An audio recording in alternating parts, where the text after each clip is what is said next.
Abagala okugenda ebweru kano akatambi nkakoledde mmwe. Abagala okugenda ebweru kano akatambi nkakoledde mmwe. Wabula nga nammwe abali ebweru akatambi kaneno kabakwatako bulungi nnyo naddala nga oli nkuba kyeyo. Akatambi kaneno ogenda kuyigamu ebintu bingi kubanga diiru bweziti zikyajja. Omuntu asobola okukuleetera diiru n'akugamba oli mu Saudi Arabia, oli Qatar, oli Oman, oli Jordan oba munnange oli Dubai, n'akuleetera diiru y'okugenda Canada, n'akuleetera diiru y'okugenda mu America, asobola okuleetera diiru egenda Australia, asobola okuleetera diiru egenda China oba Korea, oba okuleetera diiru nga ekutwala Sweden, n'akuleetera diiru naye nga diiru yegenda okukomekereza obulamu bwo. So mu katambi kano nkusaba nga tonnaba kuyingirira diiru yonna yakugenda bweru. Tokozesa butamanya, nsaba osooka owuliriza akatambi kano. Ono ali mu katambi nkuba kyeyo munnaffe, naye nga essaawa eno ye muntu avunza ebitundu by'ekyama bivaamu n'envunyu.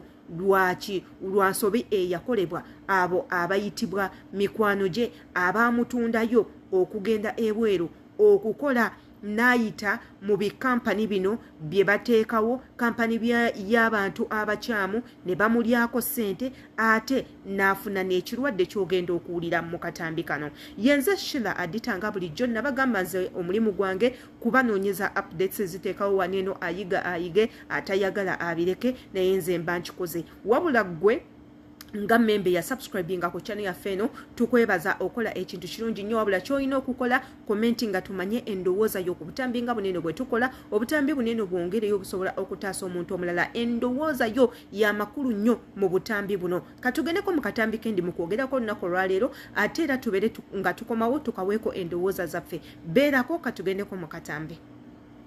Soko uwile bino newa nanti kuna Uganda tandikwa y'omwaka oguwedde walumbo tutagenda kwogera bimukwata kwa yadde okulaga enfaanana ye yakizuulanga ddala obwavu obwali bumulumira e Uganda bwali tebusiibwa nga bukambagga mukwano gw'effanfe yamuwa ku magezi kugenda emitala w'amayanja nga bannayuganda abalala naye yenogere ku musimbi.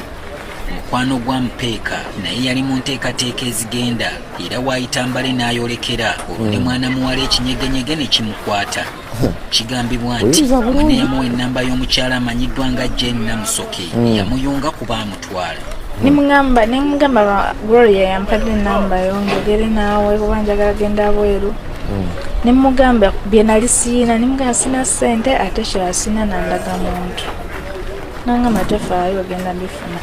Nga boogedde bye baayogera omukyala Jane Namusoke kigambibwa nti yamusaba emitwalo 30 wabula ne bakkaanya emitwalo 15. Ono yamugaana okugula engoye nnyingi era yagulayo akasawo katono n'olugoye lumu. Akabuga k'ekyengera mu disitulikiti y'e Wakiso buli kimu we kitandikira. Namusoke yalagirira omuwala ono okugendayo asinkane omusajja ayitibwa Emmanuel Sekayuba. Nangamba vira mu Equity nemukubya nemugamba nvuddemu. Nangamba linda mu katini nampereza ennamba ya agent Mami Emma. Kati oyo mwami nemukubya nemugamba ndi wano ku Equity. Nangamba afuna wa bodo omumpe namumpa nemumuwa namulangirira n'engenda. Ono atubuulidde nti si kyangu okuyingira amaka ga Sekayuba agasangibwa ku kyalo Nabaziza nga tomanyiddwa gy'ova. Bw'oba okyali ku gate kasita otuukako oti bakubuuza n'akusindise bw'abeera Miss Jane ng'oyingira. Kati natuuka munda nasangamu abawala baali bangiko twali banga 2 nga n'abamu bagamba baakasimbula abamu bagamba bagenda simbula nkya. Kakasa bino naffe tubitaddemu engato okwolekerayo. Geeti y'amaka gano ebanywevu obudde bwonna kyokka ng'okwagala okumanya obanga ebyogerwa bituufu neeyambisizza munnange ow'obuwala agenzeyo n'akonkona era waliwo omuwala amugguliddewo ng'emboozi yaabwe etambudde bw'eti. Mukyala Jane Namusoke mpuliriza.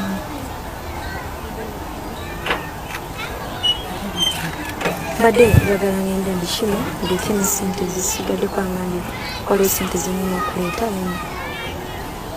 nkole ki nkomyewo. Nedda waliwo wensuuse mu bbingo kuba nina okwithdrawinga ssente nkomyewo.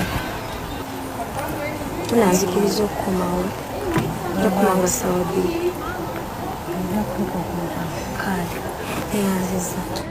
omuwala ono atunyumiriza nti newankubadde teyalina kiwandiiko kyonna Ssekayuba yasobola okubimufunira byonna wabula nga n'amannya ge gakyusiddwa okuva mu g'Ekinyankole okudda mu g'Ekiganda.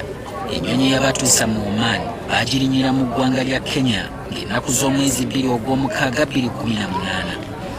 Situtuuka ku airport ya Kenya awo nga babawa ndagagundi babawa pasipoti zammwe naye nga ekiri mu passport amanya gange amatuufu si ge gali mu passport. Olunaku lunyini lwatuuka ekimanya nti eyamwawula esimu saaza ziwere emu bbiri awo omusajja najja naŋŋamba ng'ayagala kale ye yaŋŋamba ayagala kukola ki ayagala twesanyuse nze naye ne mugamba baatugamba bwe twagala abasajja beno bajja tutta ajja kukola mirimu egya housemaid kulongoosa waka kufumba namuuza ekitegeeza tebawagamba bye mujja kukola ne mugamba nedda batugamba ekyo ayomba nnyo nayagezaako nayagala okunnemerako okunkata nenwana naye lazima era yansinga amaanyi kati ate bwe yagenda yakomawo n'abalala nga bangi. ono atubuulidde nti embeera yalinga bweti nga bamujja nnyumba ku nnyumba nga bamukola ebintu byebimu nga bakujja ku nnyumba eno ne bakutwala mu nnyumba endala ne bakujja mu ne bakutwala mu ndala naye nga zonna mu nnyumba z'olagamu tewali kikyuka kisigala kyekimu nti kyali kizibu okutuukirira abamutwalayo kubanga n'essimu zennyini baazibajjangako era gye ne banne ne basigalira ku bwa Katonda.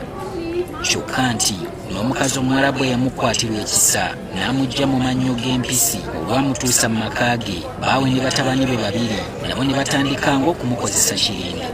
Omukisa gw'essimu yamuweebwa omukyalo ono gwe gwamutaasa okufuna bwe yeekubira enduulu eri famire ye eyakola ekisoboka okulaba ng'akomezebwawo okwabwo bwe. Ono nga yakomyewo sabbiiti ewedde atutegeezezza nti ebitundu bye ebyekyama tebikyagwa kufuluma musaayi ssaako n'emabega nga tugaze n'ebifaananyi by'amabeere ge nga kati gafuluma mazzi n'amasira. Nagenda okuva natuusiza okuvaayo ng'amabeere gakyatonya bwe gaba gatonya gagenda ne gawaga ne gatiiriika omanyi omuntu ayonsa amabeere nga gagaba omwana agenda kuyonka amabeere agange bwe gabeera. Ng'ayambibwako ab'eŋŋanda ze omuwala ono yagguddewo omusango gw'okukusa omuntu ku Emmanuel Ssekayuba ku poliisi ya Kira Road era eno ye nnamba eyabaweereddwa. Ebintu bingi ebyamutuukako okusinza kusente gye yawa era nga byebisuubira ku kunoonya omwami eyamukonekitinga ku bano abaami abalala abatali Uganda. Omwami ono Emmanuel Ssekayuba tulikola kyonesa okuba ino anoonyezebwa ku musango gwenyini era kiraba kisangiddwa nga amaze okukwatibwa ng'ebyamulukiriza bituufu akyaba ayongezebwayo mu mpula z'amateeka mpitirivu. Twogeddeko ne Ssekayuba ku lukomo lwa ssimu ne yeegaanya ebimwogerwako ti era ye ne mu maka ge talinaayo muwala yenna gwateekateeka kutwala mu ggwanga lyonna. Kakati mukama wange ye bw'abanga obwato bwagamba kikituufu alina abamulinako obuvunaanyizibwa alina kitaawe era kitaawe yamulinako obuvunaanyizibwa kati ebisigadde kirina kyemmanyi mukama wange. Naye ng'olina kampani ekola emirimu gy'okutwala abantu obweru kitwala nti Omukyala Jane Namusoke agambibwa okuba nga yekayungirizibwa Ssekayuba mu bitundu by'e Masaka naye omulimu guno agusambaze nti era ye awatali nnoni aba ayolekedde okulya enfuufu. Kubanga yamutwala amumanyi kati bwakugamba nti nze namukonekitinga nti namulaga omuntu oyo namumulagirira eba namumulagirira bwe keeko nno akatambi muganda waffe ye yembeera gy'alimu oba yembeera gye yayitamu gye yayisibwamu. Kino kibeere ekyokuyiga ekindeeseseza akatambi kaneeno sigamba nti oba nayagadde bwagaze kateeko nga siina byakubagamba ebyokubagamba of course mbeera nabyo everyday ebyokubagamba imbeera nabyo everyday naye mbateereddewo akatambi kaneeno kubaggula maaso abantu abafere bangi abaleeta emirimu egitali mu mateeka bangi, ate era munnange nga bw'oba teweegendereza osobola okufuuka victim. Oli n'akukolera olukwe, n'akulidde mu ssente, otuuse gy'ogenda olowooza byakutwalamu byamakulu, n'otuuka eyo n'oyingirira ebikoosi ebigenda okusaanyaawo obulamu bwo. Tunuulira obulamu bwa mwana muwala ono aliddamu okutereera n'abeera mu bulamu obulungi. Mazima ddala mbuulira oyo akyasobola okuloota ku birooto ebirungi. Bwe yeebakawo bw'ati ebirooto by'aloota aloota nga gwe oba ebirooto ebimugira bya ntiisa byokka. Olowooza omuwala ono akyayinayo muli ekimugamba nti nno obulamu bwo bujja kutereera mu maaso eyo gye bujja ku bino ebyamutuukako? Ekyo ekibuzo enkirekedde ggwe. Nkusaba okomentinge tumanye endowooza yo ku butambi nga buno ki ekirina okukolebwa. Igwe omuntu agenda e Bulaaya oba ali e Bulaaya, mesagi ki gy'olekera oyo ayagala okujja eno? Olowooza ki ekirina okukolebwa okugyawo ebintu nga bino? Tuwulidde ebintu bingi, abaana babaleeta babatadde mu bwamalaaya, abamu mbwa zibakozesa kati ng'ekiri eyo e Dubai. Abanigeria bagula abaana b'abendi ne babateeka mu mayumba, babaliisa bbi, babakozesa embwa ne zibeebakako, endogoyi ne zibeebakako n'ebintuntu ebirala babakozesa mu bubina, babakola ebintu eby'enjawulo ebibaviiriddemu n'okulwala. Olowooza ki ekirina okukolebwa? Yenze Shila Adita, ekyo ekibuzo kikyo. See me in next video.